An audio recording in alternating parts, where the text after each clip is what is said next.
मस्त असे आपले नमस्कार मंडळी, चिप्स तयार मी झालेले भारती बघू शकता आपण. किचनवर आपलं स्वागत करत आहे यूट्यूब चॅनलवरती. एकदम भारी झालेले आहे, एकदम पंच. चला मग आज एक नवीन रेसिपी आहे. आपण सुरुवात करण्याआधी साहित्य पाहून घेणार आहोत.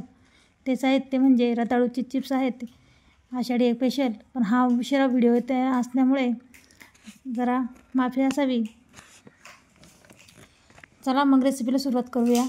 रताळू स्वीट पोटॅटो मस्त स्वच्छ धुवून घेतलेले आहे, वरचे साल वगैरे काढून घेतलेले आहे आपण पाहू शकता. आणि एक चिप्सची किसणी घेतलेली आहे आणि त्या साहाय्याने आपण चिप्स पाडणार आहोत एकदम मस्तपैकी. आणि थोडी जाडसर पाडणार आहोत चिप्स.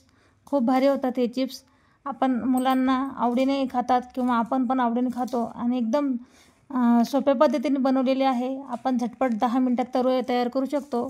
ना उकडण्याची ना वाळवण्याची कशाचीच झंझट नाही आहे. बघू शकता आपण इकडे चिप्स स्वीट पोटॅटो वगैरे धुवून घेतले आणि लगेच आपण एका ताटात किसणी साहाय्याने चिप्स पाडून घेतलेले आहे. जाडसरच पाडलेले आहे पण बघू शकता ताटात. आणि इकडं कडकडीत तेल तापण्यास ठेवलेले आहे आणि तेल मस्तपैकी तापले पण आहे. त्यात आपण चिप्स टाकून घेणार आहोत रताळूचे स्वीट पोटॅटोचे. बघू शकता आपण. आता हे एकदम कुरकुरीत होईपर्यंत आपण फुल गॅसवर तळणार आहोत, कारण की मध्यम गॅसवर तळले तर एकदम क्रंचीपणा येणार नाही, एकदम क्रिस्पीपणा येणार नाही.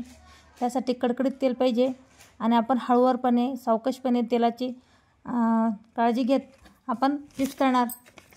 बघू शकता मी थोडेसे आधी चिप्स तळून घेतले आणि आता पुन्हा दुसरी बॅच तळणार आहोत. तेल एकदम कडकडीत आहे तर आता दुसरी बॅच आपण तळून घेणार. असे थोडे थोडे करूनच आपण चिप्स चमचे फिरवतच तळणार आहोत, कारण की एकदम क्रिस्पीपणा येतो मग त्यानंतर.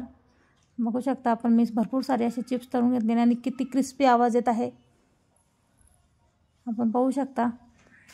आता आपण अर्ध्यावर आपण मीठ मसाले वगैरे खात असले उपवासाला, जिरा पावडर वगैरे लाल तिखट तर आपण टाकू शकतो.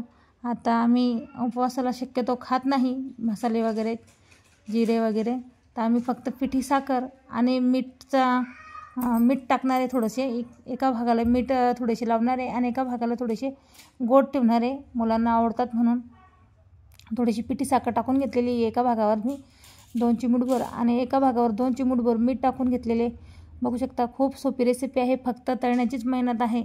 आपण एकदम झटपट तयार होईल आणि मुलांना आवडीनं खाल अशी उपवास स्पेशल आज ही रेसिपी तयार झालेली आहे. आपल्याला रेसिपी कधी आवडली तर छान कमेंट करा, लाईक करा आणि हक्काने सबस्क्राईब नक्की करा. अशाच नवीन नवीन आणि साध्या सोप्या रेसिपीसाठी भारती होम किचनवर सबस्क्राईब नक्की करा. हरे राम.